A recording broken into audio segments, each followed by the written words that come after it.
Itong tatay mo ang nagsimula nito. Dami ng kamalasan nangyayari sa atin. Halos hindi ko na matanggap yung nangyari sa kapatid niyo. Ay, pakatagtag ka. Kailangan ka namin. Kailangan ka namin ni Dimple. Wala naman akong pakialam kung paano niyo ako tatuhin eh. Parang mataas ata ng tingin mo sa sarili mo, Santino. Finish your breakfast, kid. Marami pa akong papagawa sa'yo. Dapat malaman kagad ni Tanggol na hawak niyo si Ramon. Hindi niyo kaya ang anak ko. Ubusin niya kayo lahat. Paano natin nahanapin si Tanggol? Di ba wanted yun? Ibig sabihin, nagtatago. Tanggol, di ba sige doon? Yung kumuha sa papa mo?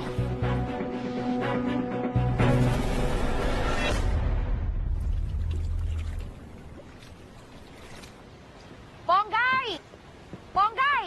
Bakit ngayon ka lang? Maliliit na tayo. Ang dami kasing nangyari. Oh, naparambol si tatay. Sinisisi niya yung isang taga sa amin sa nangyari kay Dimples. Kita mo na, ito yung sinasabi ko sa'yo, dapat malaman na nila yung totoo. Wag, Jonah. Pangako, kapag nalaman ko kung sino tong Midnight Monster na to, ire-report ko agad siya sa kapulisan. Nakausap mo na ba yung kilala mo sa records? Oo. Salamat ka, dikit kami ng kustodyan.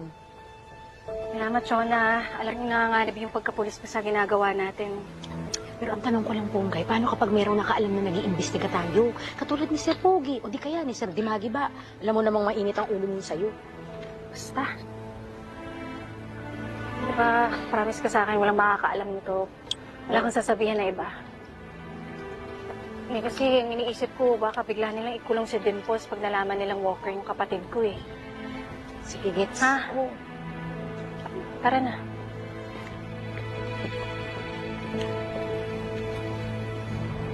Sir, ito na yung incident report. Sir. Magiba. Kamusta ang paghahanap kay Ramon? Wala pa kami lead, sir. Ilang araw na rin nawawala yan si Ramon, ha? Ikaw, nakapasa ka lang sa lateral exam mo, eh. Tatamad-tamad ka na. Iba talaga, ano, kapag malakas kay Vice Mayor, parang bawat galaw mo, eh, may basbas niya. Katulad na lang, nang kinakalimutan niya lahat ng pagkukulang mo sa kapalpakan mo sa paghuli kay Tanggol. Katulad niyo, sir. Ginagawa ko lahat ng makakaya ko para mapanagot ang mga kriminal. Lahat? Nabasa ko tong incident report sa ospital. Nung nahuli si Ramon, nakita mo na si Tanggol, nagdalawang isip ka pa rin sugurin ito. May ibang grupo na gusto kumuha. Ramon Montenegro. Ako ang magbibigay sa inyo ng udyat. Kailan natin silang bakakbakan. Naghihintay kami ng tiyempo, sir. Di pa ako tapos. May dalawa kang sibilyan na pinatay. Katuwang sila ng mga kriminal, sir. Hindi mo sila dapat pinatay. Dapat na-interrogate pa natin sila. Alam mo, hindi ko talaga maintindihan kung bakit ang laki-laki ng tiwala sa'yo ng Vice Mayor na yan. Pero naniniwala ako, balang araw, makikita niya rin ang totoong halaga mo sa presintong ito. Bilisan mo ang pag-iimbestiga mo. I need answers. Right away. Dismiss.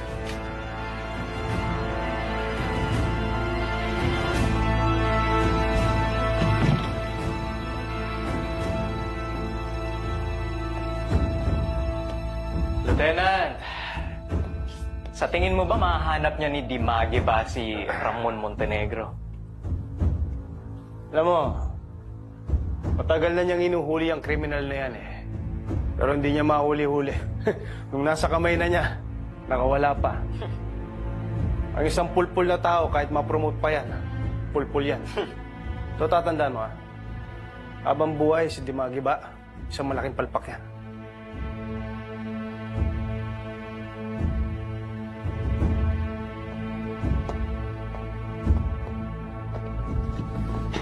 Pare, na-idehan na namin yung bangkay doon sa ospital, pare. Marami na palang kaso mga yan. Puro pagbebenta ng illegal na droga. Lumalabas sa investigasyon namin, pare. Miyembro sila ng Red Phoenix Drug Cartel. Hindi na ako pagtataka. Magkaribal ang grupo ni Ramon Montenegro ng Red Phoenix sa droga. Na-idehan na rin namin yung mga lumusom sa bahay ninyo. Grupo rin sila ng Red Phoenix. Ibig sabihin nito, pare, iisang grupo lang ang dumukot kay Ramon Montenegro at gustong kumuha kay Erika? Mayor, eto na. I hope you had a big breakfast, kid. You're gonna need the energy. Anong kailangan mo? Nakikita mo lahat ng kalat dyan? Linisin mo. And since you're down there already, nakikita mo lahat ng damuhan na yan? Well, tabasin mo na rin. Ano? Nakatira ka sa pamamahal ko, Santino, eating my food. Magkaroon ka naman ng konting pakinabang. What the hell are you waiting for, kid? Move!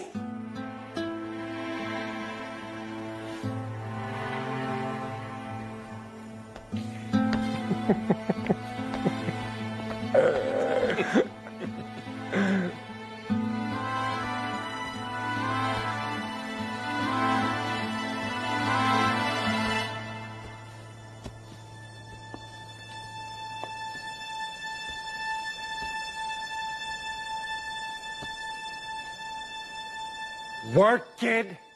I'm watching.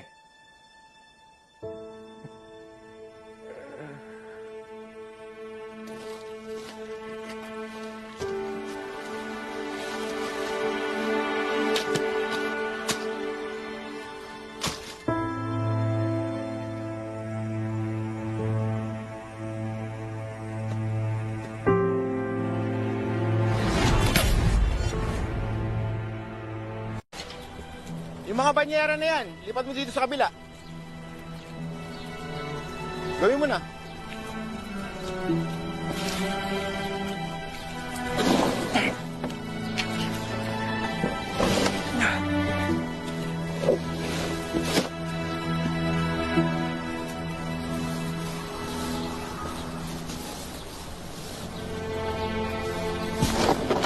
Hoy!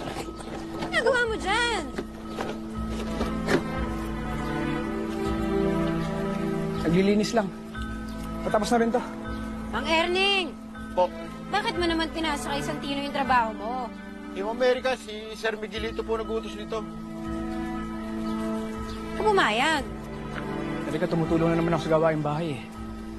Okay lang ako. Nagpapaalila ka tapos ipagtatanggol mo pa yung kuya ko. Nag-iisip ka ba?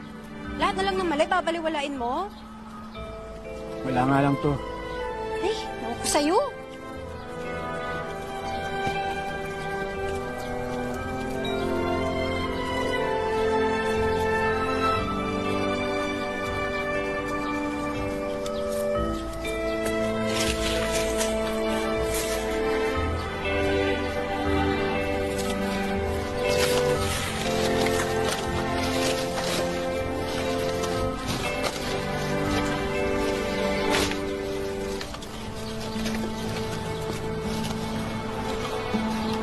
Yo! Yo!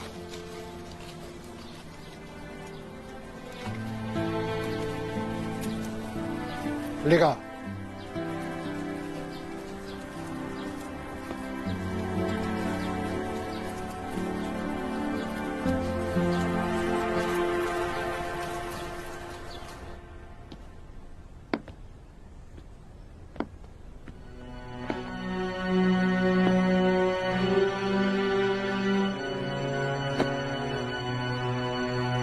Halika. May tatanong ako sa'yo.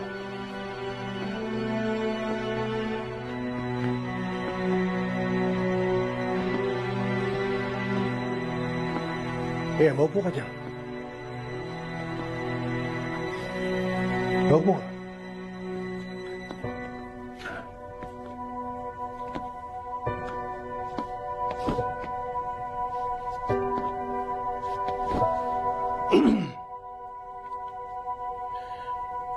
Walang may gusto sa nangyari sa inyo. Pareho ninyong hindi alam na magpinsan kayo.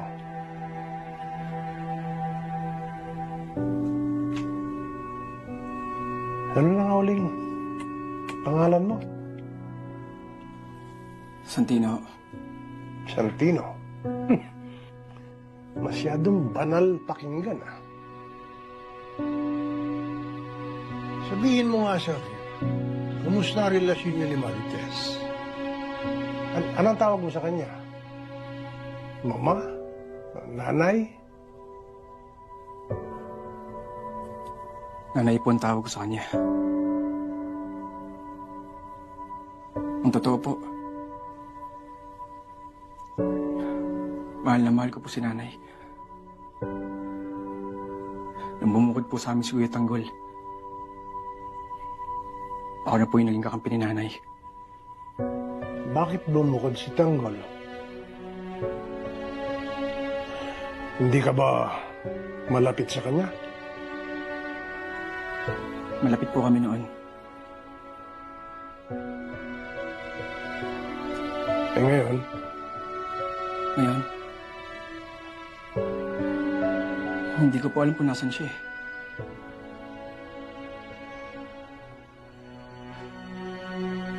Nagtatago ng dahil sa pamilya niyo. may tapang ka, ah. May paninindigan. Talagang may dugong girero ko. Pasensya na ho kayo. Pero sigurado po ako, yung sinasabi niyong katapangan, sa lolo't hindi ko inamana.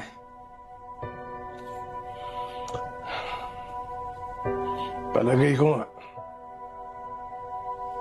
Kung wala kayo pag-uutos, mauna na ako.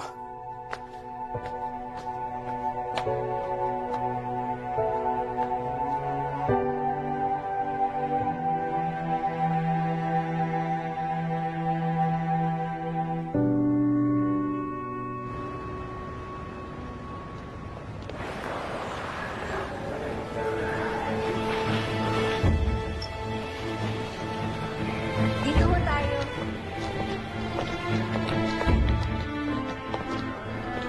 Ay, Aling Tendeng, mauna na ho pala kayo sa counselor's office kasi ihahabol namin yung job order para opisyal na ho kayong maging consultants namin. O sige. Alam ko kung saan yun. Ay, tara na. Halika na, Tinding. Ay, di ba siya yung babaeng nanonood sa hotel? Oo nga, no? Ano ginagawa niya dito? Kamugulo na naman yan. Oh, Tinding. Tinding, I have bad feelings about this. Diyos ko, mukhang papaaway tayo dito. Ganyan talaga, mga supporters na ng mga Guerrero eh. At karamihan sa kanila, muntik nang malagay sa alanganin ang posisyon nila nung kumandidato si Tanggol.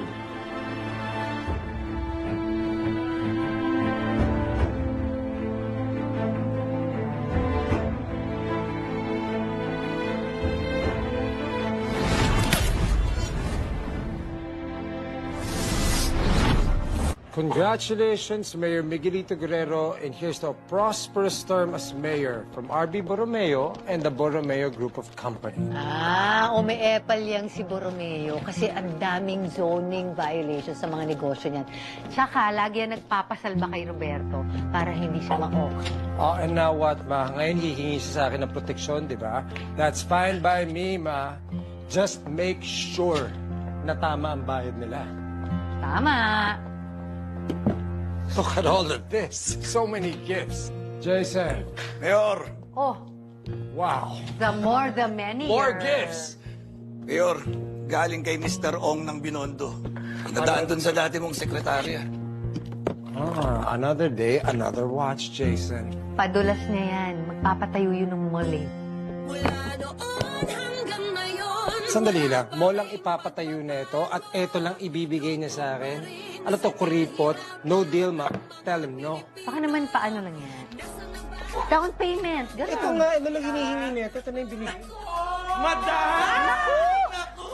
Ito na yung... Congrats! Maiingay na, bading. Oh. Congrats, Mayor! Mayor! Grabe, Mayor, ang gwapo niyo pare! Kayo naman na kayo! Sobrang great niyo, ha? Ngayon ko lang ulit kayo nakita pagkatapos ng eleksyon. Naku, nagustuhan niyo po ba yung mga outfit niyo noong taking? Ang ganda, di ba? O aminin mo, madam? Hoy, Bayad yun bayad na bayad yun. Hindi nyo nga kami na-sponsor eh. Mayaman naman kayo, madam. Ito naman si madam, para ka namang others eh. Ay, ang daming regalo. Ay, oo nga pala, ito po, may regalo din kami, Mayor. Opo, ito po para sa inyo. Mainit-init pa ho. What the hell is this? Kakanin po, galing ng Macabebe, Pampanga. Kanina galing Macabebe, Pampanga? Wow! Thanks for this, but I don't eat carbs. Ay, Mayor, hindi ho ari carbonara. Get that thing the hell away from me. I said I don't eat carbohydrates. You don't understand that? Ay, hindi. Kakainin natin mamayang merienda yan, ha? Alam ko na. Tulungan niyo si Sandy maglista ng mga regalo. Tapos lagay niyo kung kanino galing, ha? Dali, madami yan.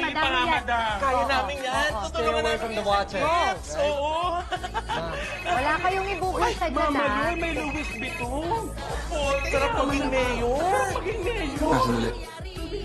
Ngayon, phone po. Hello po. Mayor, may dumating na isang sasakyan ni ikaw. Seryoso ba? Ma, may sisilipin lang ako sa labas. Jason, let's go. Oy! Tingnan natin kung ano bibigay sa akin na ito.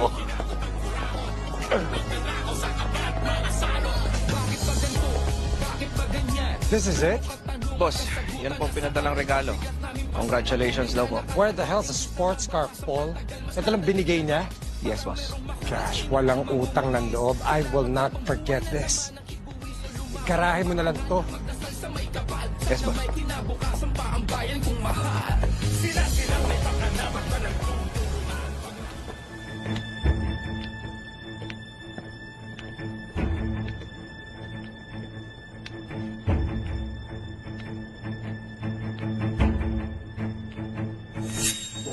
Ikaw naman? Nobya naman kita. Di kakasal na tayo. Sige na.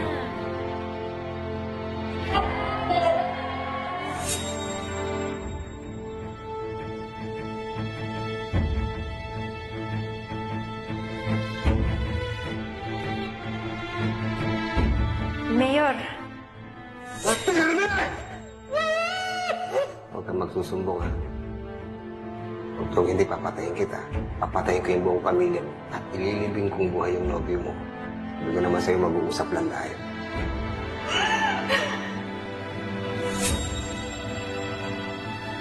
Hindi. Ayos ka lang ba? Ano pakiramdam mo? Tintin, natatakot ka ba? Kinakabahan ka ba dahil babanggain mo ang mga gerero? Hinding-hindi ako matatakot.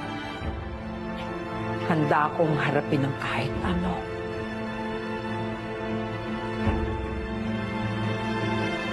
Halika na. Tintin. Tintin, halika na.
Kaya din nila papa ko. Hindi ko alam. Wala ko alam sa sinasabi mo! Sagutin ko na, papa ko!